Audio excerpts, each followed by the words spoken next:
Ai, gente, o que eu mais gosto desses encontros são justamente os encontros, né?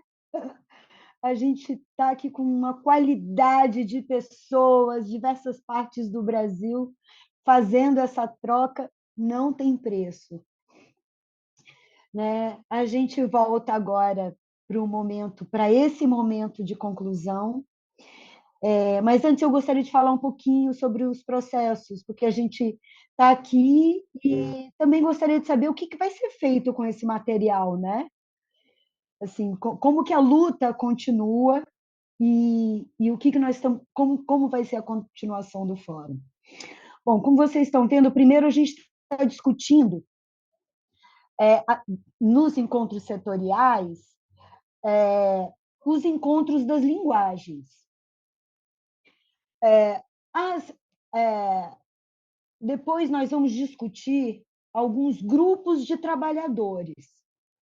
Então, nós vamos ter o próximo, que é artes visuais, patrimônio, museus, bibliotecas, livro, leitura, tudo junto, que a gente abriu para poder abrigar, né, todas as linguagens, né, dos fazeres artísticos, menos o audiovisual, que, né, como eles são muito organizados, preferiam fazer sua própria pesquisa, seu próprio debate. Nós buscamos essa discussão com as demais áreas de trabalhadores. E aí depois a gente vai unir novamente essa mesma discussão, continua. Por isso que eu digo, você trabalha no circo, trabalha música, mas você é um trabalhador da área técnica, é um trabalhador de produção, é um trabalhador de festival. Então, tem vários momentos onde você pode voltar a discutir ou até mesmo entrar para discutir com os produtores, com os pareceristas, tudo isso que a gente está trazendo aqui, né? Quais são os gargalos dos editais? Quais são os gargalos, né, das relações entre produtores e artistas, produtores e técnicos? Então, quando a gente fala, a gente quer continuar essa discussão. Terminando essa discussão, bom, primeiro a gente tem essa relatoria maravilhosa da Mobilis, que, por exemplo, a gente já tem no nosso site da ANTE as relatorias dos encontros regionais.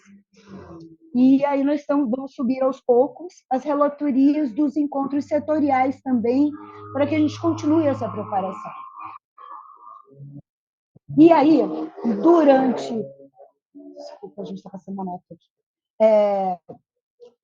Aí nós vamos ter os encontros nacionais, onde nós vamos sistematizar essas propostas para apresentar para os ministérios do Trabalho, da Previdência, da Educação, né? Para a gente trazer essas inquietações e fechar a Carta de Brasília com esses nossos propósitos, com essas nossas lutas, com essas nossas demandas, para que a gente consiga encaminhar as soluções. Da nossa primeira Carta de Brasília, a gente conseguiu avançar em vários critérios, em vários quesitos, e, e a gente acredita que o segundo fórum é a oportunidade da gente avançar muito mais. Como eu vi em várias falas, que eu dei uma passeada pelos grupos, né? Se a gente não fizer agora, nesses próximos 3 anos, sabe-se lá quando a gente vai fazer. Então, vamos apostar nessa articulação do governo, né? E vamos levar esses diálogos para o Fórum Nacional. Mas, por hoje, eu gostaria de trazer de volta os mediadores e relatores para a gente passar pelos grupos de trabalho. Vamos combinar 6 minutos por grupo de trabalho, pode ser? E aí, qualquer coisa, a gente dá mais 1 minuto para a conclusão. Tá bom? Vou chamar aqui o GT de pesquisa, GT número 1, GT não, perdão, o eixo número 1, Rafael Bicudo. Boa noite, Ale. Boa noite, todo mundo. Eu sou Rafael Bicudo, eu sou um homem branco, tenho o rosto redondo, uso óculos de armação redonda transparente, utilizo um bigode castanho tenho olhos castanhos, nesse momento eu estou com um fone grande de ouvido preto, com fundo desfocado e estou utilizando uma blusa de lã azul. Bem, eu estava responsável por mediar o eixo de pesquisa. A gente teve três pessoas, e na verdade a gente começou com uma pessoa, que era o Rodrigo Roblenio, que estava com a gente, e depois na sequência entrou a Cleide Soares, e depois chegou a Júlia. Foi interessante porque as pessoas foram chegando e a gente foi retomando alguns assuntos, e aí, quando a gente ia atualizando as pessoas, a gente também foi levantando já quais seriam os nossos principais pontos aqui para conversar, né? O que a gente foi levantando. Eu não vou me debruçar muito sobre a experiência do pessoal que estava comigo, mas eu acho que é muito interessante só destacar assim, que o Rodrigo ele é uma figura que contribuiu muito na nossa conversa, porque ele tem uma trajetória de mais de 35 anos na palhaçaria, ele é de Minas Gerais e tem desenvolvido um trabalho aí pelo Brasil, pelo mundo, enfim, e tem se dedicado à pesquisa relacionada ao circo, assim como a Júlia, que nesse momento está fazendo uma pesquisa exatamente sobre as apresentações de circo dentro da Fundação Casa, que é o trabalho que ela vem desenvolvendo. Então é muito interessante a gente ver essas experiências, ver também a experiência da Cleide, né? Porque a Cleide ela é uma pesquisadora social que está na área da cultura popular e patrimônio cultural, que tem como foco pesquisar os mestres da cultura. Então também foi muito interessante porque a gente foi discutindo isso tudo. Bem, dei uma geral do pessoal, só para poder explicar para vocês que um primeiro dado que eu acho que nos bate muito forte aqui na nossa conversa é porque nos outros eixos, quando a gente conversava, uma das primeiras sugestões era a necessidade, um dos primeiros apontamentos era a necessidade de um repositório para as pesquisas relacionadas àquele setor. No caso do circo, o Rodrigo nos traz uma contribuição de cara, contando que existe esse repositório. Ele é um repositório que chama Cir Conteúdo, mobilizado em especial pela pessoal do movimento Circos, que é um grupo da Unicamp, mas tem gente pesquisando circo no Brasil inteiro e eles estão ali se encontrando. E isso acabou também sendo um ponto de encontro, né? Um lugar para eles se encontrarem e discutirem em redes essas experiências, os pesquisadores e tudo mais na área de circo. Então, esse é um dado interessante, porque a princípio a gente vê nos outros setores isso bem menos organizado, a gente não vê um repositório. De qualquer forma, a gente começou a entender quais são também as fragilidades dentro disso tudo, né? Então, vou aqui listar o que a gente conversou, tá? Tem um ponto central aqui para a gente, que é olhar e pensar como é que os editais podem ser um caminho, e a gente está entendendo aqui como um caminho também de solução, para que as pesquisas, haja um investimento relacionado às pesquisas, para que haja uma participação dessas pesquisas e pesquisadores nesses editais para se debruçar sobre isso, né? Então, assim, aí é um investimento do antes, ou seja, quem está pensando essa pesquisa, quem está organizando essa pesquisa, do durante, que é o investimento para fazer as pesquisas chegarem nas pessoas, né? Delas serem de fato documentadas, registradas e tudo mais dentro das pesquisas, e o depois, que é temos um material, isso foi concentrado num lugar, como é que a gente está divulgando isso? Então, primeiro nó é como é que a gente faz para divulgar plataformas, como é o caso do Cir Conteúdo, né? Mas também como é que a gente pensa o investimento para essas pesquisas. A gente acha que poderia, por exemplo, ser muito interessante haver uma divulgação mais assertiva desse Cir Conteúdo, que é algo realmente mais direcionado, mais construído ali, né? Mais aptado pelo pessoal da pesquisa formal, ou seja, das academias, e a gente também ficou pensando como é que está havendo o registro dessas pesquisas que são não formais, né, que estão acontecendo lá no campo da prática, o quanto a gente está perdendo nesse sentido. A gente vai falar da necessidade da presença dos pesquisadores nesses espaços, né? Então, o Rodrigo decifra com uma frase ótima que é como a pesquisa, qual é a pesquisa dentro da pesquisa? É o quem somos. Então, como é que a gente vai entender quem somos se a gente não está conseguindo de fato chegar nesses outros lugares, né? No circo tradicional, por exemplo. E aí a gente está perdendo um conhecimento do fazer nesses circos que poderia estar, por exemplo, e aí uma sugestão, num museu, por exemplo, de história oral do circo tradicional, ou seja, um repositório também para isso, pensando na ideia, voltando na ideia dos repositórios. Porque a gente foi entendendo que essas experiências orais, muitas vezes, elas estão espalhadas, por exemplo, em redes sociais, e a gente não tem isso concentrado, né, que é o mesmo nó que a gente encontra nos outros setores em relação à própria pesquisa formal, no caso das mais acadêmicas. E aí são dados que faltam para fazer com que as pesquisas cheguem. Esse é um ponto que eu acho que é central. Outro ponto que é interessante, que a gente discutiu bastante, é que nos parece mais importante, talvez, olhar e ampliar de cara as quinais e as CBOs relacionadas ao circo, do que a gente voltar a se debruçar lá na Lei 6.533. Talvez esse seja um foco principal nesse momento. Além, óbvio, dos editais terem uma cuidado maior em relação ao circo. E aí, tem um dado que eu acho que é interessante, vou ler exatamente como a Cleide escreveu, porque eu achei bacana, então, Cleide, estou pedindo licença para isso, que é: precisamos incentivar a pesquisa sobre os mestres da cultura do circo e fortalecer a militância em prol de políticas públicas de cuidados, proteção e garantia aos mestres e artistas de circo. Bem, então eu acho que estou tentando encerrar aqui, não sei se o meu tempo acho que já deu. A Júlia traz algo que eu acho que é bem interessante também, que é falar sobre a importância desses editais, quando a gente pensa em pesquisa, também considerar a pesquisa da criação cênica, né? Que muitas vezes, no caso do circo, isso está detado em outros lugares, aí fica muito focado só numa técnica específica ou numa história de alguém específico, e a gente não está ali conseguindo registrar da melhor maneira possível, muitas vezes, as nossas criações cênicas, tá? Para além desse lugar teórico.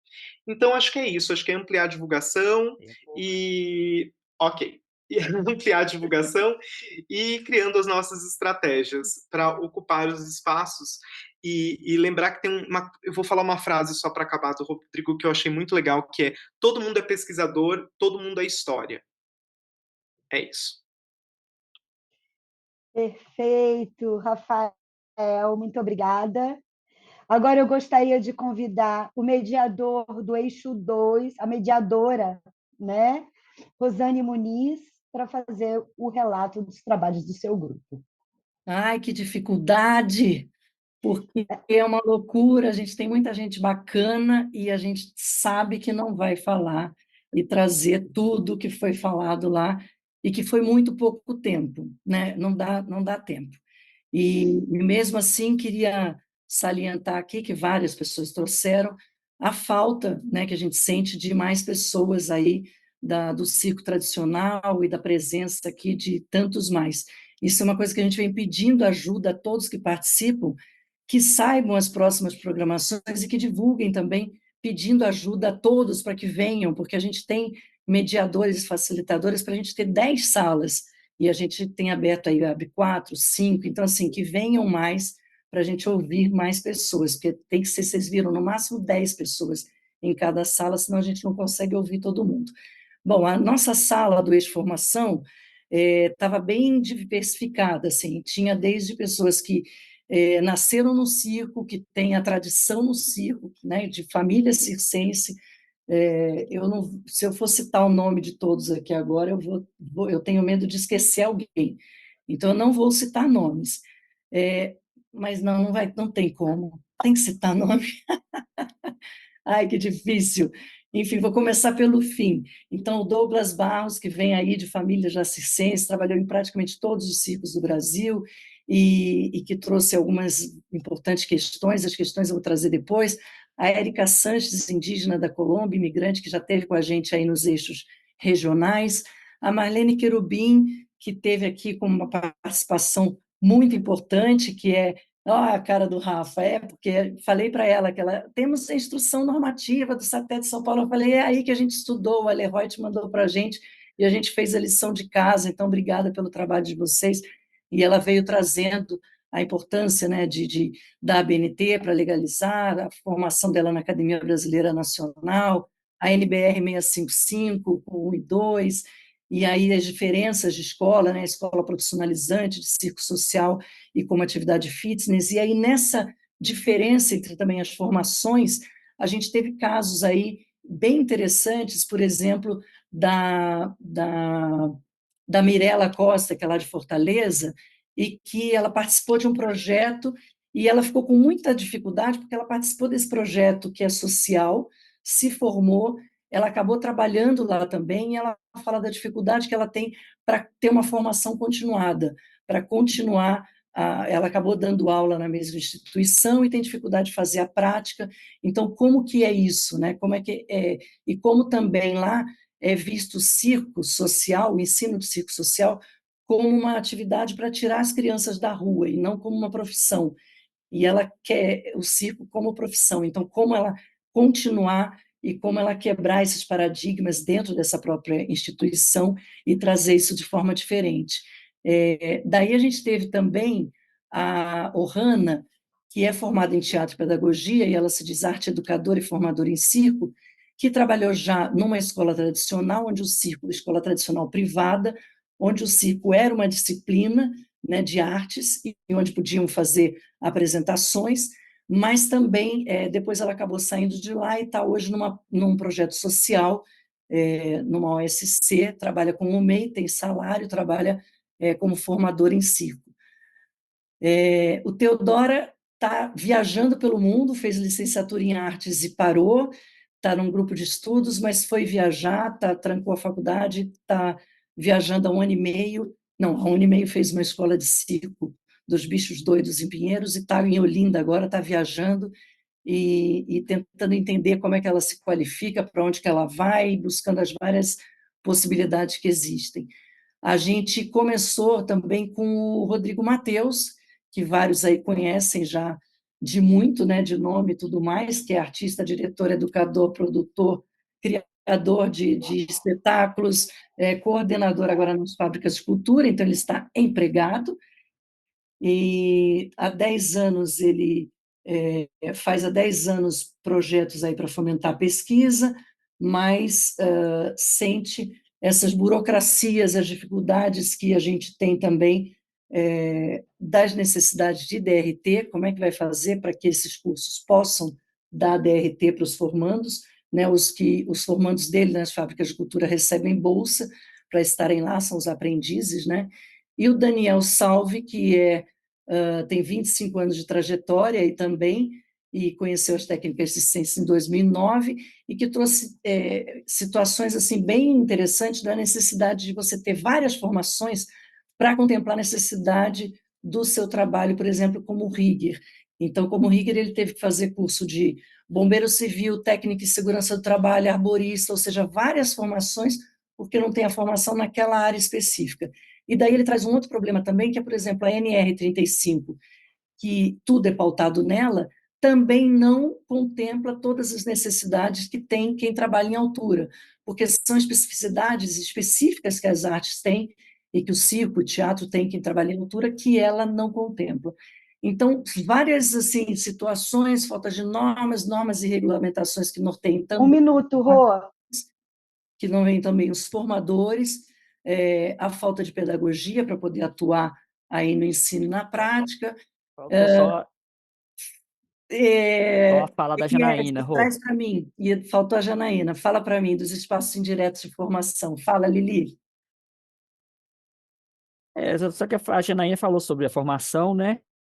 Que é de gestão cultural, faz que ela é mestranda, né? Produziu por 10 anos o Eu Circo, Eu Riso, né?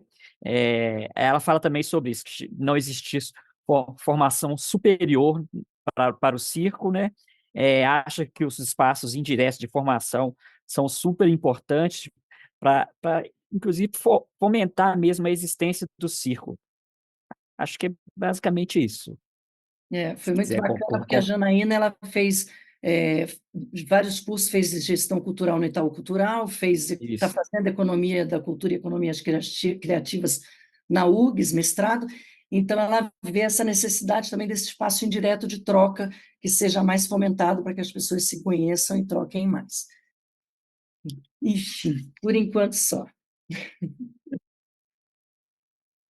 Perfeito, Rosane, muito obrigada. Boas contribuições. Agora eu gostaria de eu convido Paula Ziviani para fazer a relatoria aí das discussões do eixo 3, Relações e Condições de Trabalho. Paula, bem-vinda. Obrigada, Alê. Fazer uma rápida descrição minha, né? Sou uma mulher branca, com olhos claros, cabelos cacheados na altura do ombro, tenho 44 anos, estou sentada no meu local de trabalho, na minha casa, no meu escritório. Bom, nosso grupo foi bem cheio, né? Nem todo mundo quis falar ou teve oportunidade para falar, achei o tempo curto dessa vez. mas eu acho que eu consegui captar aqui as principais discussões. Ale, você estava lá também, Elô, então fiquem à vontade aí para complementar esse relato. Sobre os desafios, eu acho que a primeira questão que surgiu foi as condições de trabalho em decorrência dessa dinâmica de projetos, né?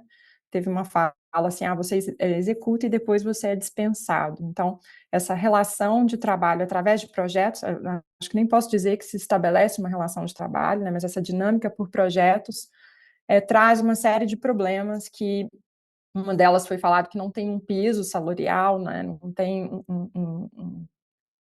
uma tábua para receber para o pagamento, né, dos cachês. Então, se você não pega, um outro pega por menos, né? Tem aí uma disputa, se os projetos não têm muito para pagar, se você não pegar aquele pouco, um outro vai pegar, e aí tem uma baixa valorização da sua formação, da sua experiência profissional. A sua formação e seu currículo vale muito pouco nessa disputa pelos projetos.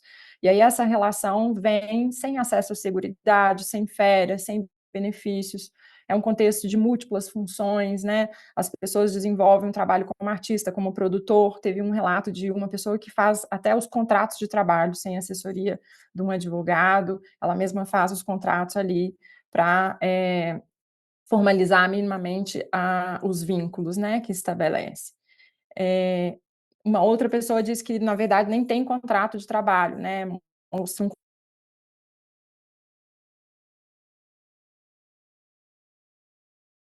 Fala, congelou.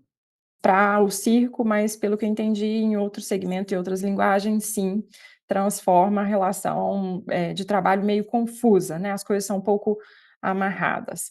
E aí tem, então, uma fluidez nessas relações profissionais que são soltas, pouco formalizadas.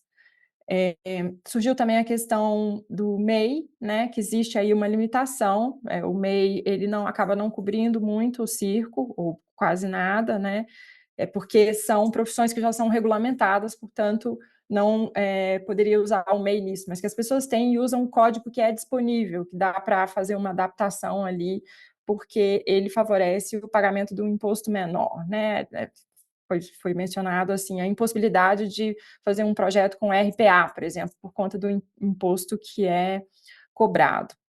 E aí, na conversa sobre essas relações, surgiu uma crítica do próprio sistema capitalista mesmo, né, onde existe uma precarização dessas relações de trabalho e que a cultura já conhece, que essa precarização está se estendendo para outras classes de trabalhadores e que a cultura já conhece isso há muito tempo, porque é nessa dinâmica que ela trabalha desde então. Por conta disso, surgiu também uma crítica muito forte aos editais, né? Até uma brincadeira, edital é seletivo, porque ele é digital e não de todos, né? Ele é só para uns e não para todos. É uma política que ela é seletiva e que, na verdade, não pode ser nem considerada política. Teve uma fala que eu achei representativa, que falou, né, é muito cansativa essa gincana dos editais, que é exaustivo, enquanto você está executando um projeto, você está correndo atrás de um prazo de um outro edital, escrevendo e tal, e que isso é muito cansativo. Foi uma fala que eu achei até interessante, que no início achava, se sentia com vitalidade de fazer isso e correr atrás dos projetos e tal, e que agora nem tanto, né? A gente vai envelhecendo e vai cansando dessa dinâmica de gincana. Acho que traduz bem Complementando, a Pablo, ideia. Vai, Elô. o cansaço também, que no início é uma empolgação por desenvolver todas as funções, eu dou conta de tudo. Chega uma hora que diz, não, eu quero fazer só a minha arte, eu quero poder contratar pessoas especialistas para fazer as outras coisas, mas nunca abre a isso. Sim, essa foi uma fala interessante, né? Que inclusive de pensar, deixa eu chegar nela aqui, está mais para frente. De pensar quais são os melhores arranjos de parcerias profissionais para tornar o fazer sustentável, né? Dividir melhor as tarefas, né? Como pensar aí em formas de parceria que tornem esse trabalho menos exaustivo. Era um questionamento que surgiu. Então, não existe uma relação de trabalho formal, né, por CLT. É muito difícil um grupo e uma companhia que tem um CNPJ contratar artistas por CLT, não consegue pagar um prolabore. Então, teve também essa reflexão, né, de entender que eles são, na verdade, pequenos empresários, né, e que aí precisa organizar a sua vida a partir disso, pensar num Prolabore, pagar o INSS, pensar como autônomo, e que são relações em que são prestadores de serviço, mas que é dúbio isso também, porque, na verdade, você é empresário, você contrata alguém para executar seus projetos, mas você também é contratado por outras companhias para executar, né? Então, assim, é uma relação que você é empresário, contratado e contratante. Então, essa dificuldade da companhia de circo de manter, né, um custo, muitas pessoas, porque é inviabilizado, né? Inclusive em termos de espetáculo, né? Fazer a itinerância desse espetáculo, que tem um custo tanto de cenário e de equipamentos como de artistas, né? A dificuldade essa companhia acaba ficando reduzida para conseguir sobreviver. Um ponto que eu achei muito importante também, que surgiu, é a questão da segurança, né, e que complementa também essa fala que a Rosane disse aí, que surgiu na formação. Primeiro, sobre a questão dos equipamentos, né, os equipamentos são caros, a montagem do circo é cara e é feita de forma precária, os equipamentos culturais normalmente não têm uma estrutura para receber o fazer circense, a verba que existe para executar o projeto não cumpre as necessidades que o espaço não tem, né? E acaba indo muito dinheiro para equipamento, luz, ancoragem, e sobra pouca verba do projeto. Que os espaços não foram pensados para receber o circo, e que existe, inclusive, uma disputa em que a pauta do circo fica lá atrás, né? Normalmente a pauta é passada para o teatro, para a dança, A música para a também. música, e o circo perde nessa disputa, né, das linguagens. Posso Ainda na complementar uma coisa da Desculpa, Elô, vai. segurança? Não sei se você Sim. vai mudar de tema ou se você ainda vai falar da segurança. Vou falar das NRs, você quer falar? Exatamente. Não, então vai lá, vai Pode lá. falar essa parte. Bom, é interessante porque tinha o Daniel Salvi, não é? Se não me engano, é esse o nome que estava em outra sala, puxou isso, e isso foi retomado nessa sala de hoje também, que as NRs são feitas por conselhos de engenheiros para a construção civil e para a indústria. Então, elas não protegem o trabalhador dos riscos que eles estão submetidos. Então, a NR de incêndio, que é feita por pessoas de pirofagia, mas não acolhe nada do que acontece de fato na pirofagia. Então, a norma não serve a norma de proteção não serve para proteger, né? Enfim.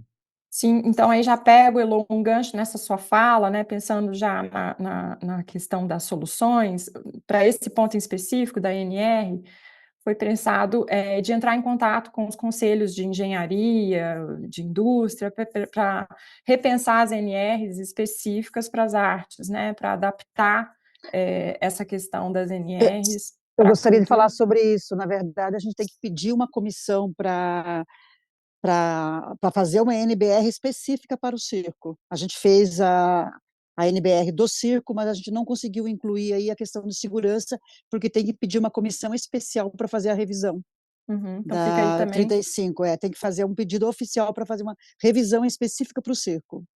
Fica então essa sugestão de uma comissão especial, né? Eu não estou vendo o seu nome, está como usuário do Zoom, desculpa. Marlene Querubim, porque eu tive que entrar com outro telefone, que o meu não estava com sinal, eu entrei com o segundo telefone, mas é Marlene Querubim, do Circo Espacial e da UBCI, União Brasileira de Circos Itinerantes. Obrigada, Marlene, por complementar essa parte das NRs, então. Vou seguir aqui no que surgiu lá como proposta de solução, nessa questão dos editais e das políticas públicas, né? Teve uma reflexão que foi interessante, que as políticas públicas são pensadas para os beneficiários finais, né? Na saúde, na educação, e que na cultura não é assim. Então precisaria se pensar uma política pública para o público da cultura, pensar na formação de público para aumentar a renda vinda de ingressos, o recurso vindo da plateia, para aumentar essa sustentabilidade do circo a partir da bilheteria, porque é muito frágil, isso não existe, né? A bilheteria acho que não paga, acho que nenhuma linguagem, né? E aí, dentro dessa questão das políticas públicas, teve um destaque para a política pública dos pontos de cultura, que seria um modelo interessante, e também pensar numa política mais estruturante de longo prazo, né, em que as relações de trabalho fossem melhor estabelecidas, e pensar numa seguridade social para todos também, foi uma das propostas que surgiram. Uma complementação desse ponto, Paula, Obrigada, Elu. é que uma pessoa falou de que os pescadores passavam fome quando não tinha defeso. Então, eles têm, na época que é proibido pescar, porque está havendo a reprodução das espécies, eles recebem do governo uma verba para sobrevivência. Então, que devia haver isso também para os artistas. Isso é um ótimo exemplo, Elu, obrigada, de pensar essa intermitência dos projetos, né, uma forma de seguridade aí, porque, na verdade, a gente não pode pensar para a cultura uma seguridade como é pensado nas condições do CLT, né, esse foi um ótimo exemplo, obrigada por trazer. Uma outra questão que surgiu foi de pensar, ainda nessa coisa mais estruturante do sistema capitalista, né, que traz essas relações mais corrompidas, de pensar isso para a classe trabalhadora de uma forma mais ampla, porque é algo que está se estendendo para todas as classes, não só para a cultura. Então, de mobilizar a classe trabalhadora através do fortalecimento das entidades, das associações e sindicatos. E pensar também uma regulamentação mais forte para a questão do circo. Já caminhando aqui mais para o final, uma questão que surgiu interessante para essa questão da segurança foi de aumentar o diálogo e a colaboração com o meio acadêmico. Isso surgiu a partir de uma fala de uma pessoa que trabalha com bambus, né, e que está fazendo uma parceria com o Serviço Florestal de uma universidade para pensar os ensaios mecânicos do bambu e aprimorar a coisas da segurança em equipamentos e inovação para o circo, porque ela propõe novos usos e vai ali no risco, né, na empiria mesmo, no acerto e erro, para melhorar a questão da segurança desses equipamentos. Paula? Sim, já estourei, né, Ale? Então, algum tempinho Tá. já, mas pode concluir. Desculpa, a última fala, então, que é a grande crítica à Lei Rouanet e a questão dos editais, dessa necessidade de pensar uma política de longo prazo, de seguridade. A Bolsa da Pesca apareceu aqui, Elu, acabei de achar, eu tinha trazido. Acho que é isso. A bolsa.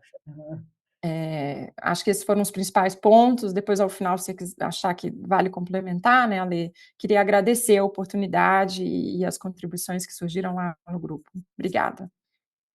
Obrigada. Se a gente tiver um tempo, eu acredito que tem, a gente volta para você, para a Rosane, tá? Vamos ouvir agora, então. Muito obrigada pela sua contribuição. Aliás, pela contribuição de todos, todas e todes, né? E pelo seu resumo, Paula. Gostaria de chamar o Miguel para fazer a relatoria do GT sobre sindicatos. Miguel? Boa noite a todos. Bom, eu sou um homem de mais de 60, sou um homem pardo, calvo, de olhos castanhos, estou usando barba bem rala e uso uma camisa vermelha e sobre ela uma camisa amarela.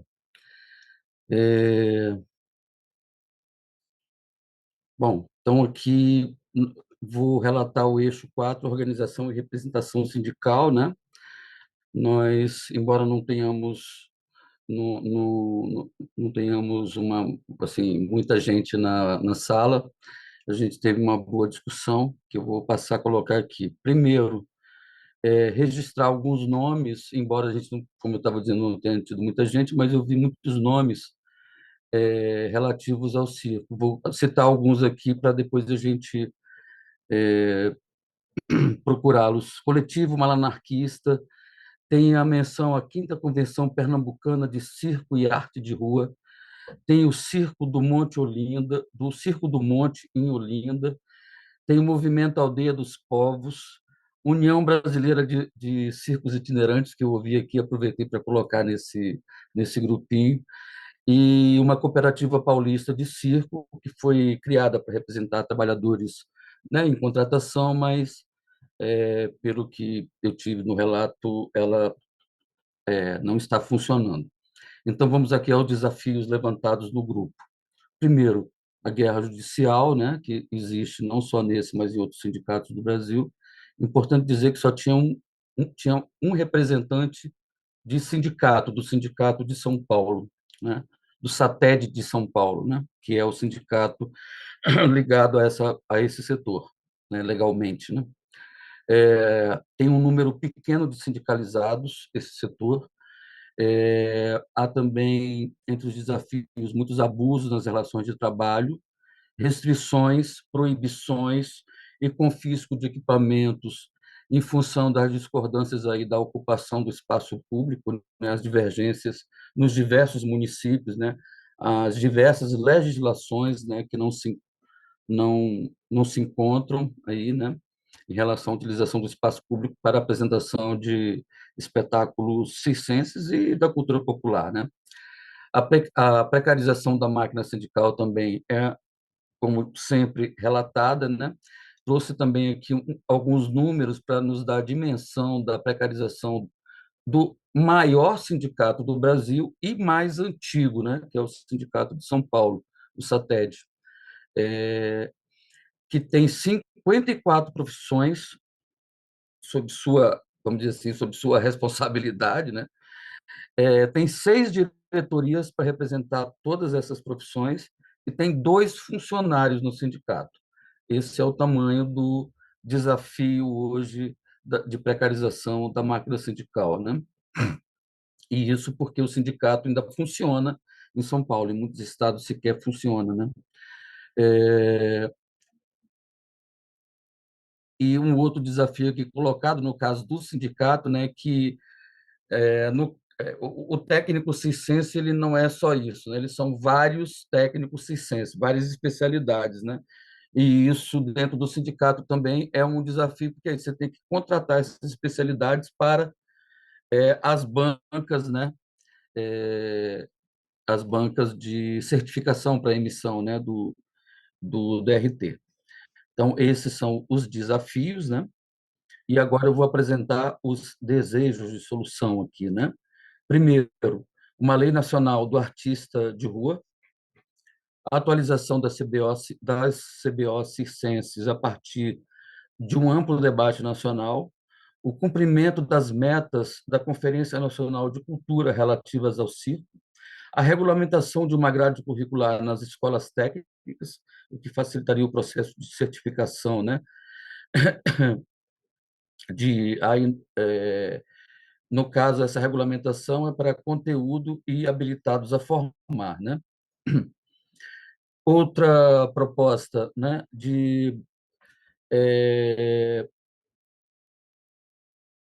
aqui eu trouxe algumas soluções apresentadas pelo Sindicato de São Paulo que eu considero que sejam exemplares, né, vamos dizer assim, para parametrizar a ação, né, sindical aí no resto do país, né, diante de tantas ausências, né. Então, bancas capacitadas para as profissões relacionadas ao circo, né, é isso, né? Porque não basta um técnico circense, né? Você tem que ter as especialidades e isso é custo para os sindicatos, né? É, o, no caso do Sindicato de São Paulo, eles abriram um setorial específico para o circo, né? Que articula essas pessoas, né? O sindicato também está adotando uma forma de atuar para conseguir certificar, né, mais descentralizando as atividades de certificação de bancas, né, de certificação no estado de São Paulo, né? E uma outra proposta aí nacional quer dizer, de ação nacional é de a gente verificar aí as leis municipais que estabelecem locais públicos para montagem de lona circense, né? Há também uma necessidade de que esses espaços destinados para isso tenham condições mínimas, né, de uso com banheiro, com água e tal, enfim, né? Outro, criar um espaço dentro da Convenção Nacional de Circo para banca de certificação.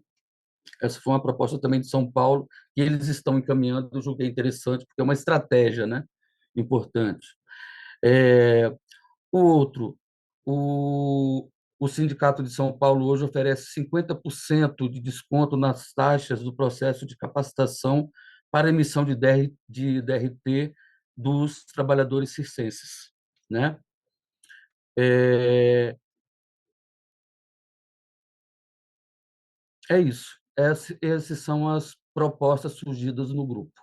Ok.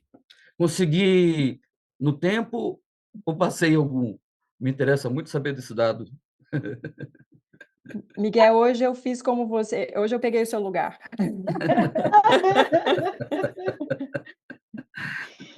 Miguel, você passou 30 e poucos segundos. Ah, isso é inadmissível para mim. Hoje foi impossível. Arrasou!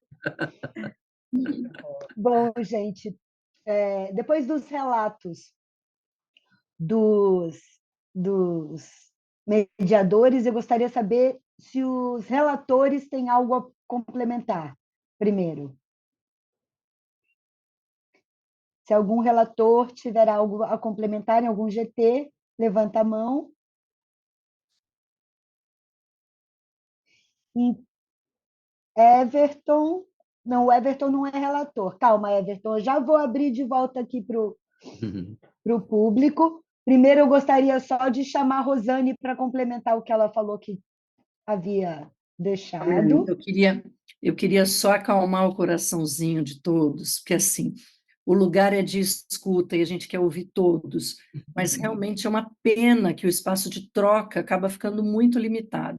Então, o que eu coloquei ali no chat, queria só reforçar que temos várias informações, tudo está sendo subido ali no site da Articulante, tem o link para entrar nos WhatsApp, tem grupos de WhatsApp, como colocamos ali, de trabalho, de formação, Boa. de todos estão ali no chat. Enfim, você entra no site, clica no chat, e esses trabalhos estão sendo feitos com encontros semanais. Então, ali nos grupos de WhatsApp, é onde a gente tem a oportunidade. Então, assim, Janaína, que trouxe colaborações maravilhosas, que não deu tempo de trazer tudo, o próprio Douglas, que também tem muita coisa a trazer, a Marlene, todos vocês que trouxeram, né, e que todos têm como colaborar muito. Então, assim, infelizmente, a gente não tem esse espaço de troca tão grande. Vamos ver se agora sobra um tempinho, mas eu queria só salientar isso, tá, Alê? Porque a gente fica naquela frustração de que ia ter um tempinho de troca na sala do eixo e não deu. Tivemos a apresentação de todos e acabou não sobrando tempo para troca. Obrigada. Perfeito. Infelizmente, 3 horas é muito pouco para um encontro desses, né? E essas discussões vão continuar no Nacional, viu, gente? O debate, por enquanto, nós estamos fazendo essa grande escuta. A gente quer ouvir a comunidade do circo sobre os seus problemas, e eu acho que essa escuta foi muito importante hoje, assim, com qualidade imensa, mas a gente sabe que não vai esgotar aqui. Então, a gente, durante o Fórum Nacional, a gente também vai continuar essas discussões para fazer a Carta de Brasília. E nos grupos, como a Rosane falou, vocês também podem trazer contribuições. Lembrei disso, acho que isso tem que constar no documento, etc., que a gente vai trazendo tudo isso para a Carta de Brasília. Como vocês foram abduzidos dos grupos, enfim, vocês ouviram as relatorias. Eu gostaria de abrir para falas curtas até encerrar o nosso tempo. Primeiro, convidar a representante da Funarte do Circo. Queria saber se ela conseguiu voltar. Patrícia, está por aqui? Acho que não, né, pessoal? Checando aqui, não. Perfeito. Então, gostaria de saber se alguém gostaria de complementar uma fala de 2 minutos. Nos nossos últimos 10 minutos, conseguimos ouvir mais algumas pessoas. Zé Regino e depois o Everton Duarte. Só uma questão, gente. Me passou, eu estava discutindo a questão, outra questão, mas é uma denúncia, tá? Com a lei de 78, foi suplantada a lei que antes foi assinada por Getúlio Vargas, que garantia aos circos itinerantes a vaga nas escolas, aonde eles chegassem. Então, muitos permaneceram respeitando isso, mas hoje, muitas prefeituras conservadoras, por conta dessa lei de 78 que suplanta, tira esse, não se põe nessa obrigação e, mais ainda, estão proibindo crianças de ficarem no circo trabalhando com a família, ao ponto de denunciar para o juizado de menores e eles recolher as crianças durante temporada de circo em algumas cidades. Ou seja, só para ter uma dimensão, isso foi denunciado na Conferência Nacional de Cultura, eu devia ter colocado aqui, para poder ver que tem uma situação também muito emergencial aí do nosso circo, que está passando por situações terríveis e, às vezes, eles passam por 4, 5 praças sem poder se instaurar, porque simplesmente o prefeito, os vereadores cismam que ele não é lugar de circo. Ok? Só uma denúncia mesmo. Obrigada, Zé. E aí é Super uma questão de importante. direitos humanos, né, também. Exatamente. Vamos trazer o Ministério dos Direitos Humanos para o nosso Fórum Nacional, viu, gente? Everton? Bom, eu gostaria de fazer um convite já nesse finalzinho. Eu tenho um grupo no WhatsApp, já tem mais de 5 anos, chamado Reciclagem Circense, onde eu chamo todo o pessoal da faculdade, pessoal, meus ex-alunos, já tem mais de 200 pessoas, começou pequenininho, convido vocês também a participar. Se vocês tiverem oficinas, cursos, espetáculo, tudo sobre circo, teatro e dança dentro da área, trabalho, vocês podem entrar, divulga lá, é aberto, só não pode pedir dinheiro, eu excluo se ficarem pedindo dinheiro lá. E também tem o meu canal, que eu também tento fazer, tipo, é uma pesquisa minha também, de mestrado, o meu dia a dia no circo, mas eu faço um movimento, então uma reflexão e um movimento, todo dia eu posto um short vídeo lá no YouTube, se vocês escreverem Everton Duarte no YouTube, vocês vão ver que tá lá, sempre tem um short vídeo de um movimento, uma reflexão, dentro desse local que se chama arte, que está o circo. E para complementar o que o José falou anteriormente sobre as escolas, também pensando nisso, também acho que é o que eu discuti lá no grupo de sindicato, que não era o lugar, que precisava que a gente que tem essa formação e tem outras, também precisava abrir as escolas públicas, tanto da prefeituras e governo, precisa de professores, e a gente também pode dar aula de arte e educação, então a gente também deveria estar dentro das escolas. Enfim, é só isso, obrigado. Obrigada, Everton. Douglas? Bom, eu queria muito agradecer a todos, tá? Pela oportunidade que foi passado aqui. Volto a dizer que o pessoal mais tradicional de circo não tem escolaridade, não tem graduação, então fica muito difícil de participar de fomentos. Eles não sabem interpretar um edital, essas coisas. Então fica aqui um alerta para a gente ministrar alguns workshops para incentivar a galera mais tradicional a poder participar de chamamentos, né? E parabenizar pela iniciativa aí. Foi muito, muito agregador para mim. Muito obrigado. Obrigada a você, Douglas. Obrigada a todos, todas e todos vocês. São vocês que fazem o circo do Brasil.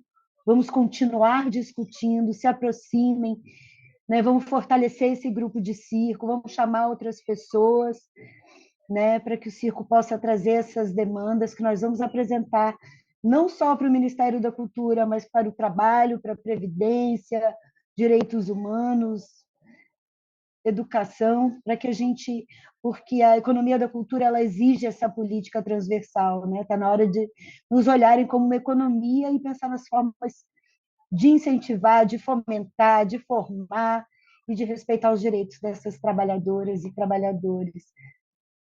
Agradeço mais uma vez a parceria fundamental do Ministério da Cultura, do IPEA, né? e a colaboração de cada uma das pessoas da ANT. Entrem para a ANT, você e suas instituições, né? Vamos continuar esse diálogo dentro dos GTs para buscar essas soluções. E gostaria de dizer que na semana que vem, né, nós temos o encontro do livro, leitura, literatura e bibliotecas, artes visuais, museus e patrimônio. Então, vamos juntar um time bem diverso, né? Vamos dividir as salas também em eixos, e talvez seja necessário também dividir algumas por linguagem para que as discussões fiquem mais concisas, né? E para que a gente possa organizar o trabalho da relatoria. Gostaria de chamar o Tiago. Tiago, você quer fazer uso da palavra, fazer o encerramento oficial? Na verdade, quero só agradecer. Acho que não vou me colocar como alguém que vai encerrar, né, essa discussão, até porque realmente ela continua, né? Não dá para encerrar isso.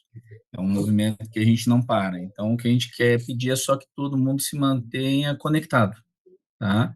Existem as redes sociais, existem aí os canais que a gente já colocou no chat, deem uma olhada nisso aí para vocês se conectarem conosco, e a gente está indo aí para a próxima etapa, né, de trabalho. Nessa próxima etapa, a gente espera contar com todos vocês novamente. E, inclusive, as ideias de vocês vão subsidiar as próximas etapas. Tudo aquilo que foi discutido vai ser organizado e é isso que vai seguir para ser apresentado para quem quer de direito aí, tá? Então, não há uma mesa de negociação em que a ANTE sente que as ideias colhidas aqui não estejam juntos, tá? Saibam disso. E é importante que vocês estejam por perto, até porque a gente vai querer perguntar, a gente vai querer mais detalhes, e em alguns casos, aquilo que é peculiar a determinada região pode ser realçado como exemplo para as nossas discussões, tá bom? E muito obrigado a todos, a equipe aí que trabalhou também, tá? Vocês fizeram um trabalho e tanto, e é isso, né? Estou muito As feliz de estar intérpretes de vendo Libras isso. maravilhosas. A gente sempre sai com o coração quentinho, inclusive por essas coisas, né? Um processo que tem muita inclusão, né? De todas as pessoas que participam, né? Isso fica evidente. E o carinho, né? De todos vocês. Obrigado.